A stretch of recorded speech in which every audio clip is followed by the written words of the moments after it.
You know, Cash Money Records is probably one of the greatest hip hop labels in music history, and they still relevant today. Now, before Nicki Minaj got there, Baby and Slim had signed a couple of other female MCs who was doing their thing in the 90s. The first female rapper they signed was Miss T, who was 14 years old at the time, and she released two albums called Having Things and Female Baller, which was dope. But there was one female rapper that Cash Money Records had who was on her way to being a superstar named Magnolia Shorty. Labeled the queen of bounce music, her strong, wild, sexual lyrics used to have the crowds going crazy. It was a lot of booty shaking. I think twerking started in New Orleans.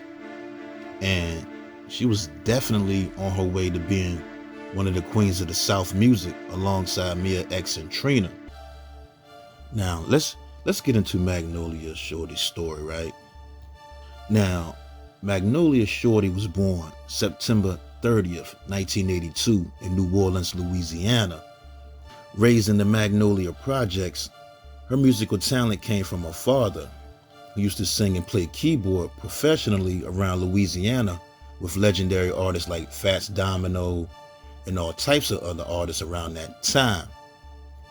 Growing up, it was rough after her parents split up, but she turned to music and was influenced by a lot of hip-hop and R&B at a young age. And that's when she started writing her own raps and began taking it real serious. Now, her mother saw how serious she wanted to be a rapper and decided to buy her a little tape recorder to practice with so she could record herself. Around the neighborhood, her and her cousin Keely Black started performing songs they had written at parties and cookouts, and her name started to buzz. Everybody in the city supported her and would come out when she would get on the microphone.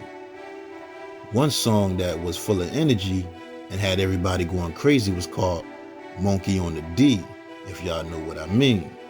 But I'm gonna just call it Monkey on the Stick. Now, she also grew up with former No Limit artist Soulja Slim, who at the time was going by the name Magnolia Slim.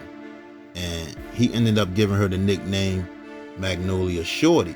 Now see, during that time, Soulja Slim, he was signed to Hype Enough Records. And he brought Magnolia Shorty over there to get signed. She was still in middle school at the time. Another person who she grew up with was Cash Money Records artist BG. Now see, BG introduced her to Baby and Slim, and they ended up signing her to the label. She was only 12 years old at the time. I mean, her reputation was buzzing so hard in the city from rapping at the block parties and cookouts. He had to sign her. Baby had to sign her. And her and Baby would have like a father and a daughter type relationship. They was real close. Baby, he protected her. Another fact is, she later introduced former Cash Money artist Turk to Baby and Slim also. Now, like I said earlier, before her, Cash Money Records had signed a female rapper named Miss T, who was 14 years old, and Miss T considered herself the first lady of Cash Money Records. And in the beginning, at first, her and Magnolia Shorty didn't get along, but later on they became real close like sisters. Now on Cash Money, Baby put Magnolia Shorty in the studio with Manny Fresh, and she recorded the song Monkey on the Stick in one take. As soon as they released it as a single, it became an instant hit.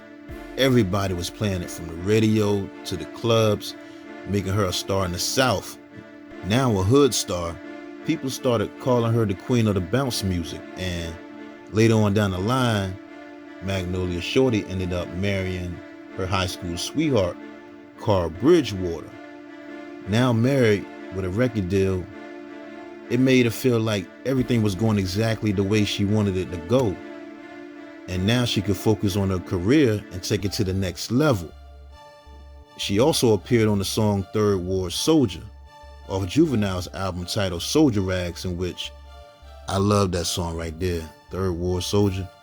Y'all check that out on YouTube. It's on Juvenile's album Soldier Rags. But see, the crazy part is, right after that, she kind of disappeared from the music scene and stopped rapping. In an interview, Magnolia Shorty said she had a problem that came up and she had to go away for a while. And by the time she came back, Cash Money Records was the biggest label worldwide after they had signed that deal with Universal. I mean, Juvenile was on fire, Lil Wayne, BG, Turk, they were dropping hits. They had the Hot Boys album, the movie Baller Blocking. Cash Money was on fire around that time. In 2003, she received some tragic news that her childhood friend Soulja Slim had been murdered in front of his mother's house the night before Thanksgiving in their hometown. He was only 26 years old. I mean, that one hurt right there, man. Soulja Slim was getting ready to be a superstar. They was calling him the Tupac of the South. And I know y'all, I gotta get to the Soulja Slim story too. I did it before, but I want to do it over because there's more information out now. Slow motion was my jam. Yeah, rest in peace to Soulja Slim. I need to do that story too. But back to the story. Around 2004, Magnolia Shorty returned back to rapping and tried to pick up where she left. But see, she would face more tragedy because in August 2005, Hurricane Katrina, Category 5, hit New Orleans and left the whole city underwater. Over 1,800 people died. I mean, the Katrina thing, it was bad, man. That's when Kanye West got on national TV doing an interview with MTV and called out President George Bush saying he doesn't care about black people. That was crazy. I mean, it was bad, man. I couldn't believe they left people out there for weeks in the blazing heat. No food, no water, babies, elderly people. I just couldn't believe it, man. I just watched that Spike Lee's documentary, When the Levees Broke. Bring a tear to your eye. But one thing I can say though, you know, the hip hop community did come together and they did donate to help the victims. And Lil Wayne, Birdman, Master P, Juvenile, Diddy, all of them, they helped raise money for the people there. And that's when Mia X from No Limit Records started throwing shows and concerts for the evacuees that were living in Texas at the time. And she called Magnolia Shorty to come do a show. Now see, during that time, Magnolia Shorty was doing like 8 shows a day trying to get her money up. Plus it was an honor for her to perform for the hurricane victims who was missing that New Orleans rap culture, that music culture. But see, by her performing a lot, she became big all over the South, especially in Houston, Atlanta, and Memphis, because that's where a lot of the hurricane victims have relocated to, in those areas. And her name started buzzing again in the game. And plus, around that time, man, females was taking over. Missy Elliott, Eve, Trina, Remy Ma, they was making noise in the industry. And Magnolia Shorty, around that time, she started working on her second solo album titled Miss Bossy, in which she was releasing it independently.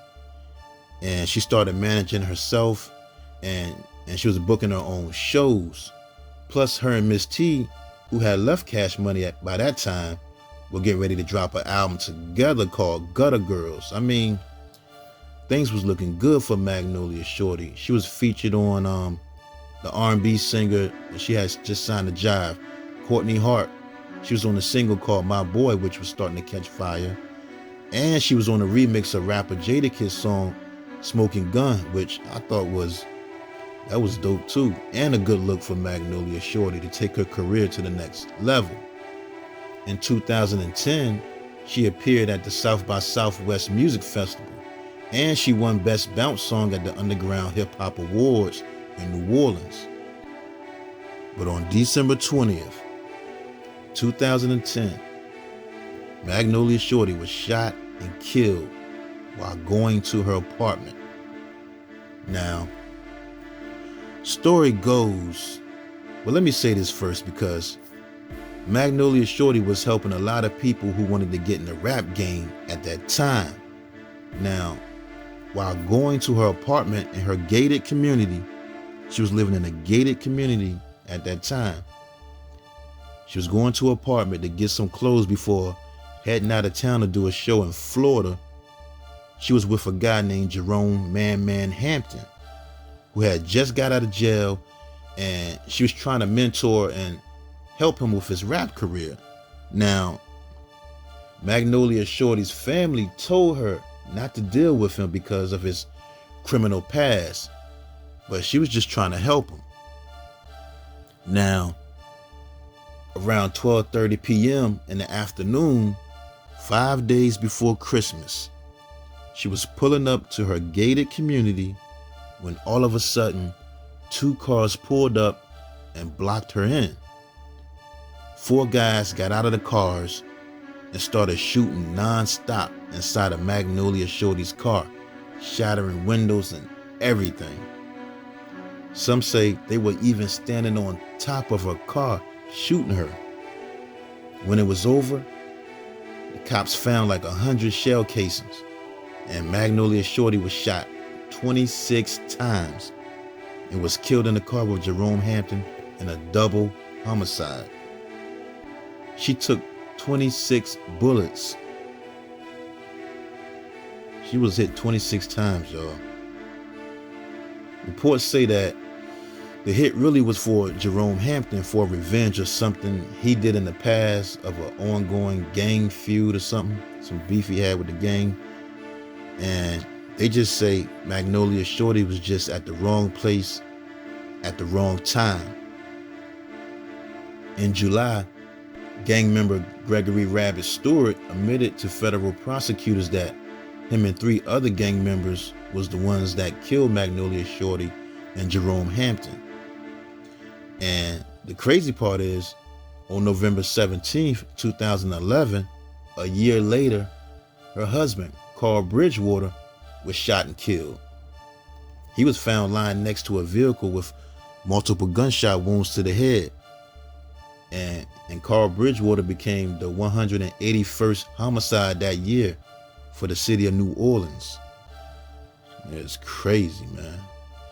But you know, years later, Magnolia Shorty's voice was sampled on the #1 song in the country by rapper Drake called In My Feelings.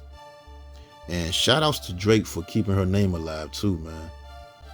That's a good look. That's a good look though, man. So y'all make sure y'all go check out Magnolia Shorty's music online. And shout out to her cousin Keely Black, who sounds just like her doing her thing too. And you know, I really wish somebody put a book out about her life or even do a movie on her. She deserves a movie. Her legacy lives on. She was 28 years old. R.I.P. Magnolia Shorty.